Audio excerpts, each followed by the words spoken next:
पाटलांसारखा असावा। पुतणे हा गद्दार असून चालत नाही। आणि धैर्यशील भैया, पुतण्या पण राजकारणात तोच पुढे जातो जो काकाचं ऐकतो। जो काकाचं ऐकत नाही त्याची लय हाल होत्यात। 42 आमदार घेऊन गेले, स्वतःला दादा म्हणून घेणारे नेते। लोकसभेच्या किती जागा मिळाल्या? 4। त्यासाठी 8 तास दिल्लीला दौरा करावा लागला, घालीन लोटांकन करावं लागलं। आता 5व्या जागेसाठी रडतेत। 4 खांदेकरी दिले, 4।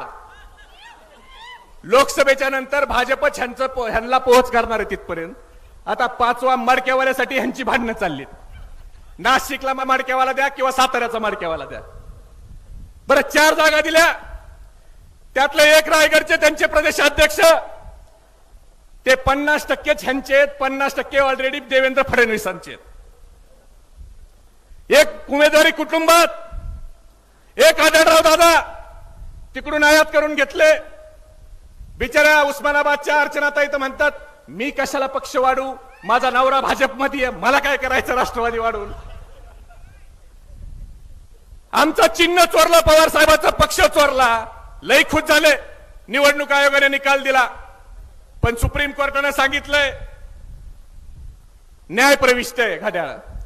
जसं आपण गुटखा, तंबाखू, सिगरेट घेतो आणि त्याच्यावर लिहिलेलं असतं हे जीवासाठी हानिकारक आहे, तसं आता घड्याळावर लिहिलंय हे न्याय प्रविष्ट आहे।